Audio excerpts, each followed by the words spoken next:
Chile rechaza por segunda vez en 2 años la propuesta para reemplazar una constitución que se creó en la dictadura pero que ha sufrido múltiples modificaciones. El Partido Conservador Unión Demócrata Independiente, que apoyó el nuevo documento, fue el primero en salir a reconocer los resultados. Bienvenidos a esta nueva edición de DW Noticias. Soy Ana Plasencia en Berlín. Triunfa el en contra en el plebiscito constitucional en Chile. Los ciudadanos rechazan la propuesta de constitución elaborada por un consejo dominado por la ultraderecha, con lo que siguen bajo el marco normativo impuesto por la dictadura de Augusto Pinochet. También les vamos a hablar de un acuerdo que podría ser clave para la paz en Colombia. La guerrilla Ejército de Liberación Nacional, ELN, no realizará más secuestros extorsivos, según se acordó en el 5º ciclo de negociaciones de paz en México. La próxima cita será en Cuba el próximo año. Israel bombardea el campo de refugiados de Jabalía al norte de la Franja de Gaza y, de acuerdo con el Ministerio de Salud gazatí, liderado por Hamás, habrían muerto allí casi un centenar de personas. Países como Alemania y el Reino Unido hacen un llamado a un cese el fuego duradero.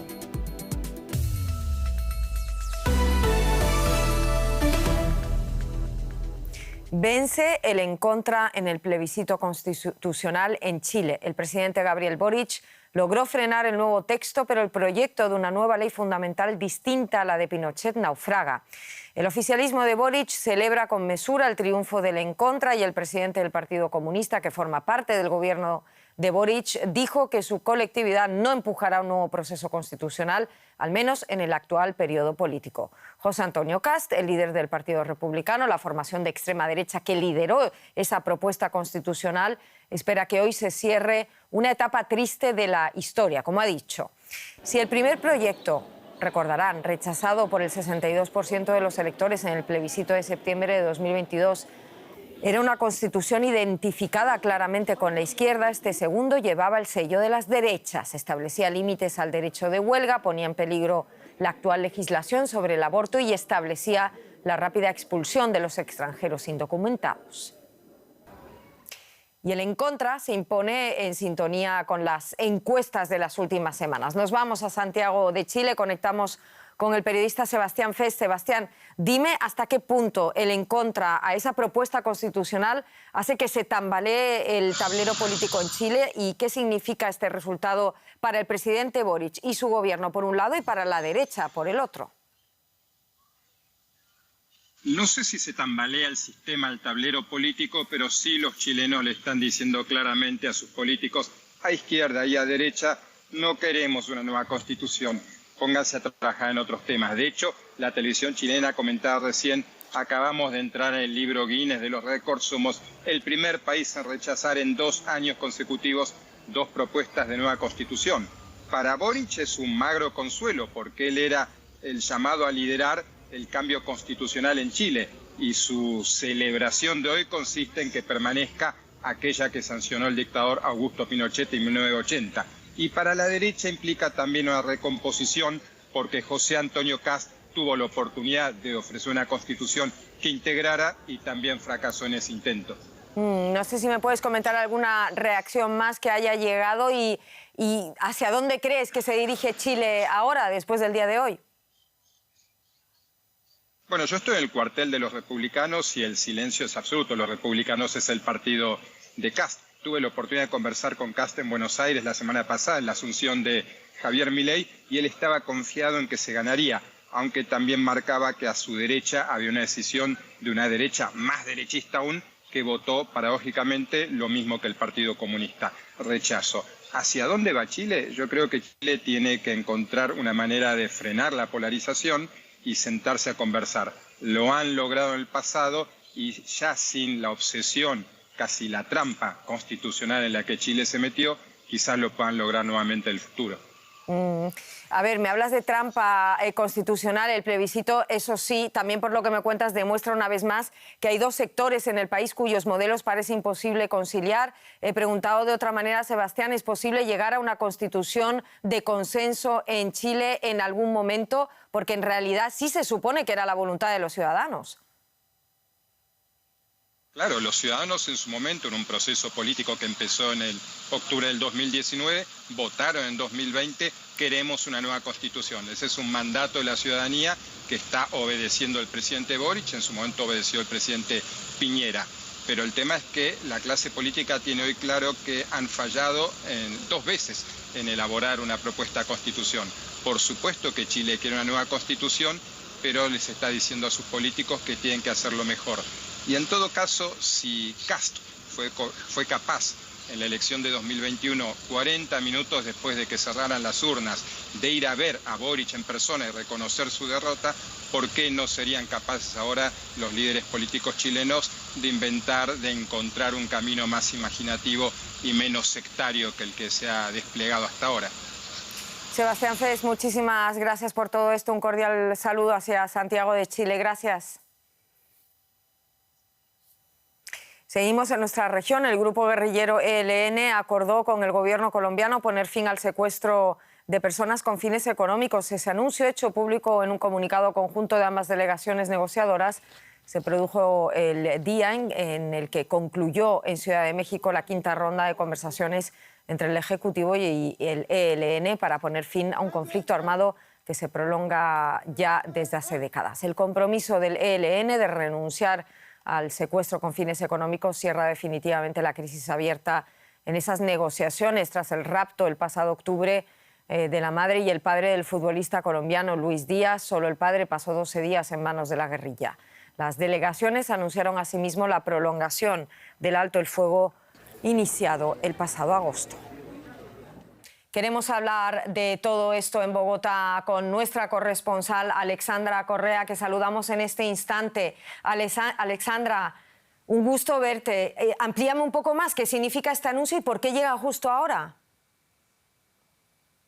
Ana, significa alivio para la población colombiana y es que precisamente, como lo decías, el secuestro del papá y la mamá de uno de los jugadores de fútbol del equipo inglés Liverpool, el colombiano Luis Díaz, el pasado 28 de octubre, indignó tanto a la sociedad colombiana hastiada de los secuestros con los que se financian varios grupos ilegales, incluyendo el ELN, que este hecho presionó la mesa de diálogos de paz para que este grupo guerrillero, Ejército de Liberación Nacional, se comprometiera a dejar de secuestrar con fines económicos.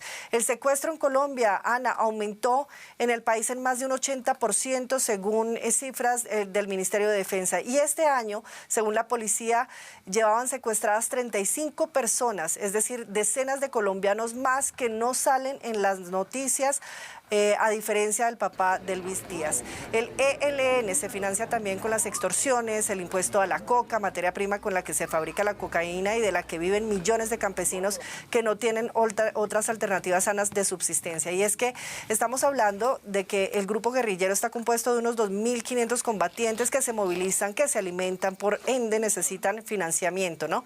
Y es que incluso pues esta organización le paga a estos guerrilleros para permanecer en estas filas del grupo armado ilegal. Alexandra, ¿qué otros acuerdos han cerrado importantes en esta quinta ronda de diálogo y qué nos va a esperar para la próxima?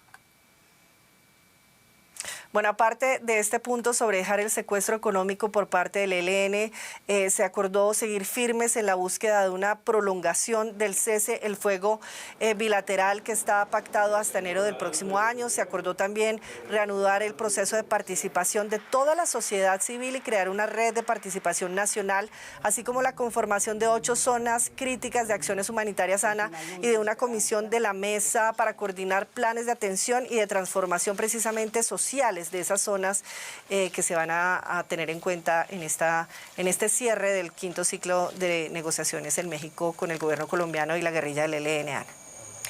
Muchísimas gracias por todo esto. Estaremos pendientes. Alexandra Correa en Bogotá. Gracias por esta última hora. Israel continuó este domingo bombardeando la Franja de Gaza pese al aumento de la presión para que el gobierno negocie la liberación de los rehenes secuestrados aún por el grupo islamista Hamás. Los ataques hoy contra el campo de refugiados de Jabalía, en el norte de la Franja, habrían dejado a casi un centenar de muertos, según el portavoz del Ministerio de Sanidad de Gaza. Continúa, pues, esa ofensiva militar israelí sobre la Franja, a pesar de que se multiplican las exigencias internacionales de una tregua duradera. Recoger y enterrar cuerpos se ha convertido en una tarea diaria en la Franja de Gaza para los que consiguen recuperar los cuerpos de sus seres queridos. Muchos siguen bajo los escombros de los edificios bombardeados.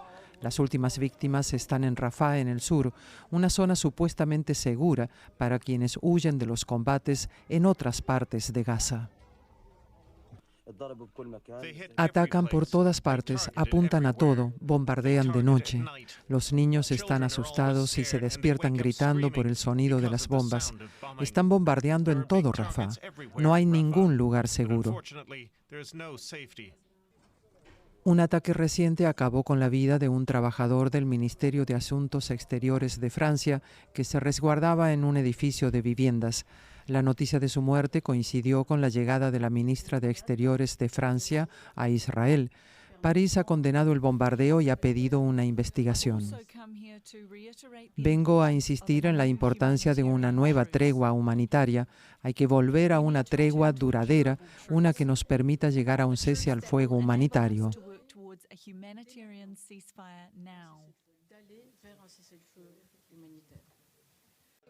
Pero Israel insiste en que un cese al fuego sería un regalo para Hamás que le daría tiempo para reorganizarse y contraatacar. Cumpliremos con la aniquilación de Hamás, la liberación de todos los rehenes y la promesa de que Gaza no vuelva a ser el centro del terrorismo, lo que implica desarticular la amplia red de túneles subterráneos de Hamás, como este que, según el ejército israelí, llega hasta los 50 metros de profundidad y es suficientemente ancho como para el paso de vehículos. En un artículo de opinión, la ministra de Exteriores de Alemania y el secretario británico de Asuntos Exteriores mostraron su apoyo a un cese al fuego, pero únicamente si es sostenible. No creemos que la solución sea llamar a un cese al fuego general e inmediato con la esperanza de que se convierta de alguna forma en algo permanente. Por ahora, ambos están presionando para que se acuerden más pausas humanitarias que permitan el ingreso de ayuda a Gaza y la liberación de los rehenes. El aumento del número de muertos y la muerte de 3 rehenes israelíes a manos del ejército de su país ha agravado la preocupación sobre la estrategia militar de Israel en Gaza. Estados Unidos pide que Israel reduzca la intensidad de sus ataques. En Tel Aviv, miles de manifestantes han participado en protestas semanales para pedir al gobierno el fin de los combates y la búsqueda de una solución pacífica que permita a los rehenes volver vivos a casa. Cambiamos completamente de tema. Hablamos de fútbol. En la Bundesliga, el Bayer Leverkusen prosiguió su racha de victorias consecutivas esta temporada con un contundente 3-0 frente al Frankfurt. El delantero nigeriano Victor Boniface abrió el marcador y asistió en otros 2 tantos. Para el Leverkusen es el 12º triunfo en 15 partidos. La colaboración entre Florian Wirtz y Victor Boniface ha sido uno de los muchos éxitos del Leverkusen esta temporada. A los 14 minutos, la dupla puso en ventaja a su equipo que jugaba de visita. Boniface supera la defensa y remata sin dificultad. Fue el 6º pase decisivo de la temporada por parte de Wirtz y la mitad fue para el delantero nigeriano. Aunque, en honor a la verdad, Boniface hizo la mayor parte del trabajo. Es su 9º gol de la temporada. En el segundo tiempo podría haber anotado el 10º, pero el arquero del Frankfurt desvió el tiro. Una oportunidad perfecta para Jeremy Frimpong. 2-0 y pronto se pondría aún mejor. Boniface devolvió el favor a Wirtz, que anotó el 3-0 con buen estilo. Su 5º tanto de la temporada y sin duda el gol del partido.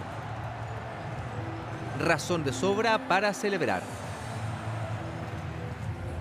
Wirtz podría haber superado aún esta marca, pero se lo impidió el larguero. El Frankfurt, que la semana pasada humilló al Bayern, agradecía ahora que solo les hubieran marcado 3 y no 4 goles. El Leverkusen, bajo el mando de Xabi Alonso, no da la menor muestra de desgaste. Bueno, pues vamos a echar un vistazo a los otros resultados de la Bundesliga en esta jornada. El Bayern y el Leverkusen ganaron, el Friburgo derrotó al Colonia, el Leipzig venció al Hoffenheim, el Heidenheim se impuso al Maguncia, al igual que el Bochum al Unión Berlín. El Augsburgo y el Dortmund empataron. El Wolfsburgo venció al Darmstadt y el Gladbach derrotó al Bremen. Con esto nos vamos. En nombre de todo el equipo, muchísimas gracias por acompañarnos y feliz domingo donde quiera que estén.